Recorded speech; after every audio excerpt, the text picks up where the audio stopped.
first we will understand about the electric dipole. In electric dipole, two charges are there, one is positive and negative charge and separated by a distance of d. So when this dipole is placed in uniform electric field, so there is a force is acting on the each charge.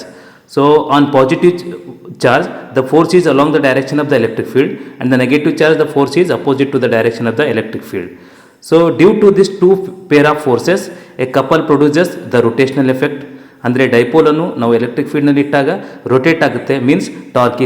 Hello students, electric ಫೀಲ್ಡ್ನಲ್ಲಿ dipole ಇಟ್ಟಾಗ uniform electric ಫೀಲ್ಡ್ನಲ್ಲಿ so dipole rotational effect ಅನ್ನು ಕೊಡುತ್ತೆ. So ಈ start to rotate. Why means there is an torque is acting on the dipole. ಯಾಕಂದ್ರೆ ಅದ್ರ ಮೇಲೆ torque act ಆಗುತ್ತೆ. ಯಾವಾಗ ಆಬ್ಜೆಕ್ಟ್ ಮೇಲೆ ಟಾರ್ಕ್ ಆಕ್ಟ್ ಆದಾಗ so object about some axis ನಲ್ಲಿ ರೊಟೇಟ್ ಆಗಿ ಸ್ಟಾರ್ಟ್ ಆಗುತ್ತೆ. ಸೊ ಈ ಡೆರಿವೇಶನ್ ಕೂಡ ಇಂಪಾರ್ಟೆಂಟು. ಈ ಡೆರಿವೇಶನ್ ನಲ್ಲಿ ನಮಗೆ 3 ಮಾರ್ಕ್ಸ್ಗೆ ಎಕ್ಸಾಮ್ ಕೇಳೋಂಥ ಚಾನ್ಸಸ್ ಇರುತ್ತೆ, ಮತ್ತೆ ಎಕ್ಸಾಮ್ ನಲ್ಲಿ ಕೂಡ ಕೇಳಿದ್ದಾರೆ. ಸೊ ಈ ಡೆರಿವೇಶನ್ ಮಾಡಬೇಕಿದ್ರೆ ಓನ್ಲಿ 3 ಸ್ಟೆಪ್ಸ್ ಇವೆ.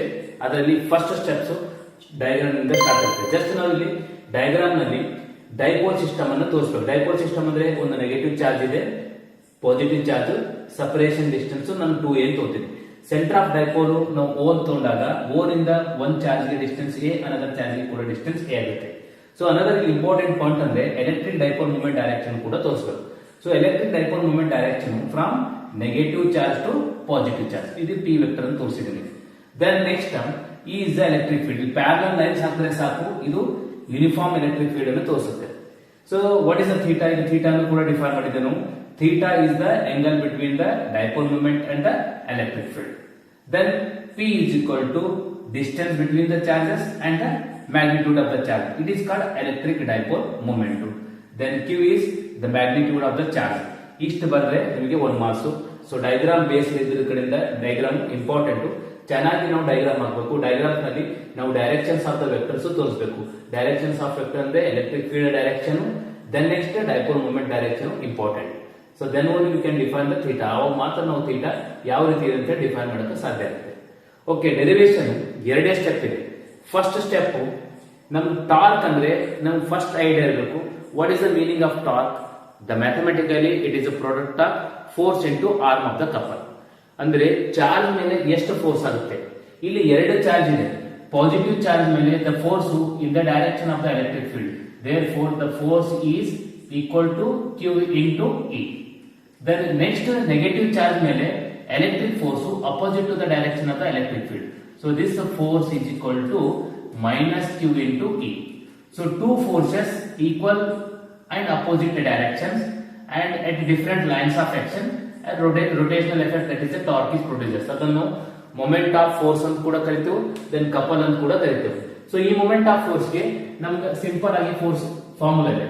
moment of force or the torque. Okay, torque equal to then the magnitude of the force into arm of the couple. Arm of couple. Okay, ಇದು ನಮ್ಮ basic formula. Torque ಅಂದ್ರೆ magnitude of force into arm of the couple. So torque is represented with an tau. What is the force on each charge? The magnitude of force on each charge is Q into E. Into what is the arm of the couple? Arm of the couple is in perpendicular length. So this perpendicular length between the two charges ಏನಾಗುತ್ತೆ ಇಲ್ಲಿ? ಇದು 2a ಆದಾಗ so ಇದು value ಇದು ಕೂಡ theta ಆಗುತ್ತೆ. So then this length is in 2a cos theta and this length is called as 2a sin theta. So therefore ಇದು length ಏನಾಗುತ್ತೆ? 2a into sin theta.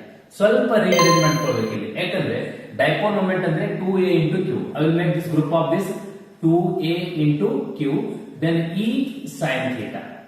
Okay, by basic definition ನಮ್ದು 2a into q ಅಂದ್ರೆ electric dipole moment ಆಗುತ್ತೆ. So this is the electric dipole moment into electric field into sin theta. So this is the magnitude of the torque. ಇದು ನಮಗೆ torque ನ magnitude ಅಂದ್ರೆ value ಆಗುತ್ತೆ. Then vectorically this can be represented as tau is equal to P cross E. So why this P cross E means the direction of the torque is perpendicular to the plane containing P and E. So ಇಲ್ಲಿ ನಾವು right hand rule ಪ್ರಕಾರ ಮಾಡಿದಾಗ so P to E ಮಾಡಿದಾಗ the dipole torque direction is into the plane of the board ಆಗುತ್ತೆ. So ಇದು ನಮಗೆ torque derivation. Then ಇಲ್ಲಿ special cases ಕೂಡ ಬರುತ್ತೆ. ಸ್ಪೇಷಿಯಲ್ ಕೇಸಸ್ ಅಂದ್ರೆ ಯಾವಾಗ torque maximum torque minimum. So because it depends upon the sine of angle theta. If ಈ first case ನಲ್ಲಿ ನೋಡಿ, if theta equal to 0 degree, theta equal to 0 degree in the sense magnetic dipole moment is parallel to or in the direction, align in the direction of the electric field. ಎರಡು ಒಂದೇ direction ಇದ್ದಾಗ then sin 0 is a 0, therefore torque will be 0, no torque in this case. ಈ case ನಲ್ಲಿ ನಮಗೆ torque ಇರೋದಿಲ್ಲ.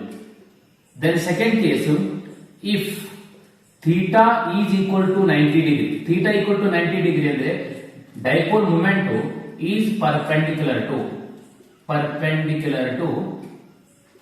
electric field direction, then the sin 90 takes the maximum value. sin 90 ಅಂದ್ರೆ 1 ಆಗುತ್ತೆ, therefore torque will be maximum. What is the maximum torque? This magnitude is P into E. Again the direction is found by using the right hand rule. Right hand rule ಇಂದ calculate ಮಾಡಬಹುದು. So ಇಲ್ಲಿ ಇಷ್ಟು ಮಾಡಿದ್ರೆ ಮಾತ್ರ 3 marks. Additional ಆಗಿ ನಿಮಗೆ 2 marks ನಲ್ಲಿ ಬರುವಂತ ಕ್ವಶನ್ ಚಾನ್ಸಸ್ ಕೂಡ ಇರುತ್ತೆ. ಡಿಸ್ಕಸ್ ದ ಸ್ಪೆಷಲ್ ಕೇಸಸ್ ಅಂದ್ರೆ maximum and minimum torque, at what conditions will get maximum and minimum torque ಅಂತ ಕೂಡ ನಾವು ಇದೇ ಆನ್ಸರ್ ಬರೀಬೇಕು. ಓಕೆ, ಇಷ್ಟಿದೆ, ಸ್ವಲ್ಪ ಪ್ರಾಕ್ಟೀಸ್